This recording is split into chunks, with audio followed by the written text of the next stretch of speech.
नमस्ते दोस्तों, मैं संग्राम।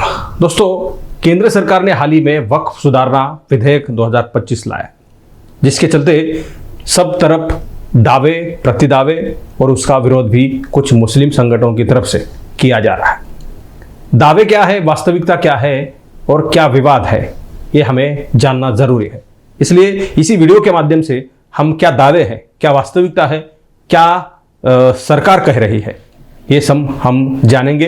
क्या बदलाव इस कानून में किए गए हैं, ये सब कुछ हम इस वीडियो में जानेंगे, तो बने रहिए वीडियो के अंत तक। वक्फ संपत्तियों के प्रभावी प्रबंध के उद्देश्य से केंद्र सरकार ने 2025 में वक्फ सुधारना कानून में संशोधन प्रस्तावित किया है। कुछ मुस्लिम संगठनों ने इस संशोधन पर धार्मिक हस्तक्षेप जताते हुए इसका विरोध किया है, लेकिन इस दावों के पीछे क्या कुछ सच्चाई है, यह हमें जानना जरूरी है। सामान्य प्रावधान क्या है, आप सुनिए दावा क्या किया जा रहा है। सरकार धार्मिक मामलों में हस्तक्षेप कर रही है। वास्तविकता क्या है, कानून और बदलाव क्या कह रहे हैं।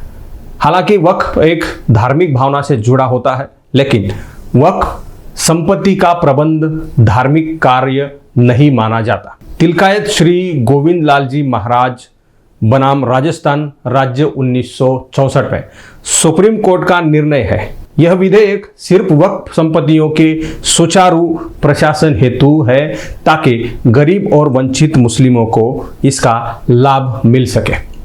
वक्फ बोर्ड एक कानूनी संस्था है। इसका सीधा संबंध कुरान या हदीस से नहीं है। शाहिद फजल फुकोया थंगल बनाम भारत सरकार केरल हाई कोर्ट 1993 में वक्फ का उद्देश्य ही कल्याणकारी होता है, इस तरह की वास्तविकता बताई गई है। धारा 9 यानी 9 में 2 और 14 में 1 दावा है, बोर्ड और काउंसिल में गैर मुस्लिम सदस्यों की नियुक्ति से मुस्लिम पहचान धूमिली होती है। वास्तविकता क्या बताई गई है, ये सदस्य केवल प्रशासकीय सुधार हेतु होते हैं।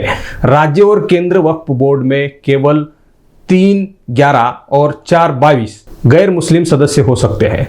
सचर समिति और रंगनाथ मिश्रा आयोग जैसे कई मुस्लिम हितों की समितियों का नेतृत्व भी गैर मुस्लिमों ने किया है। 1965 में इलाहाबाद हाई कोर्ट ने स्पष्ट किया है, मुतवल्ली की भूमिका धार्मिक नहीं बल्कि संपत्ति प्रबंध की होती है। दावा है तीसरा, धारा 3 यूजर वक्फ हटाकर वक्फ डीड अनिवार्य कर सरकार मस्जिद, मदरसे और कब्रिस्तानों पर कब्जा कर सकती है। अब वास्तविकता क्या है, देखिए। पहले से दर्ज वक्फ संपत्तियों की पूरी तरह से सुरक्षित है। नया प्रावधान केवल नए मामलों पर लागू होगा। इस्लाम में लिखित दस्तावेजों का महत्व पहले से बताया गया है, जैसे निकाहनामा, यह उसी भावना से किया गया है।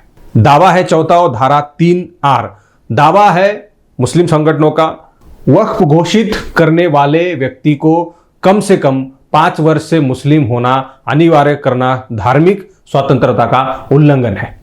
वास्तविकता क्या बताई जा रही है, 2013 के कानून में कोई भी व्यक्ति शब्द था, यह संशोधन उसे पहले की स्थिति में लाता है। वक्फ केवल मुस्लिम ही कर सकता है, यह इस्लामी सिद्धांतों के अनुरूप है।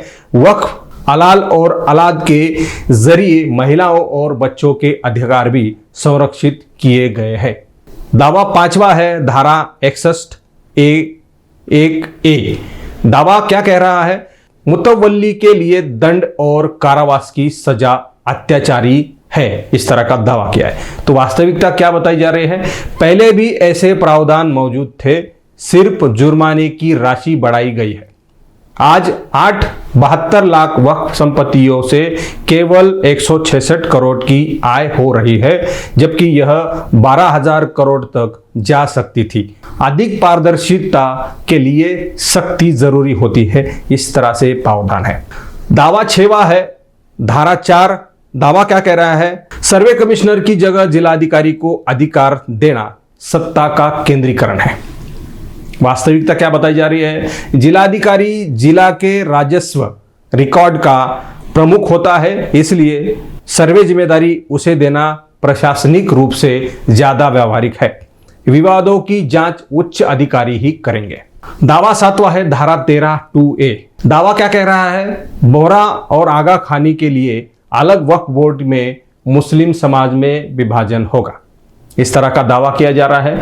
वास्तविकता क्या है ये भी सुन लीजिए। धारा 14 के अनुसार सभी मुस्लिम पंथों को प्रतिनिधित्व मिलेगा। संपत्ति की संख्या के अनुसार राज्य सरकार आवश्यकता पड़ने पर अलग बोर्ड बना सकती है, इस तरह की वास्तविकता बताई गई है। दावा 8वां है, धारा 40 को हटाना। दावा क्या कह रहा है? वक्फ बोर्ड की संपत्ति घोषित करने की शक्ति कम की गई है। तो वास्तविकता क्या बताई जा रही है?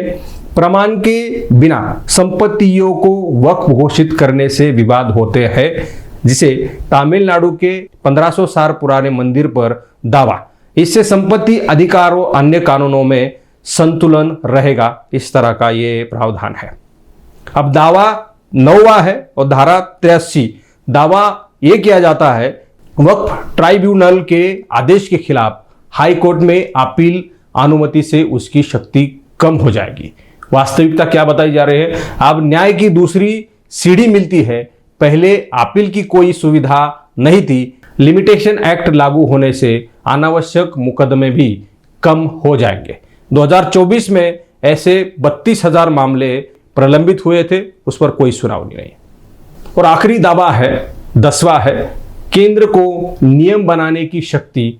दावा यह कह रहा है राज्य सरकार के अधिकार छीने गए हैं। अब वास्तविकता क्या कह रही है? बोर्ड की स्थापना, सीईओ की नियुक्ति, बजट ट्राइब्यूनल आदि सभी अधिकार राज्य सरकार के पास रहेंगे। केंद्र केवल नीति निर्धारित तक सीमित रहेगा, धारा 96 के तहत। इस तरह के दावे थे और इस तरह की वास्तविकता बताई गई है। अब केंद्र सरकार ने ये सब लागू किया है, उस पर चर्चा, विवाद, दावे प्रतिदावे किए जा रहे हैं, वास्तविकता भी बताई गई है। अब मुस्लिम संगठनों की तरफ से इस बिल को खारिज किया जाए, इस तरह की मांग भी की जा रही है। इतना ही इस वीडियो में कहने का हमारा मकसद था। आपने वीडियो देखा होगा और वीडियो अच्छा लगा होगा तो चैनल को सब्सक्राइब कीजिए, बेल आइकन को भी प्रेस कीजिए ताकि नोटिफिकेशन आप तक पहुंच जाए। चैनल पर आप नए हैं तो चैनल को सब्सक्राइब कीजिए। बहुत बहुत शुक्रिया।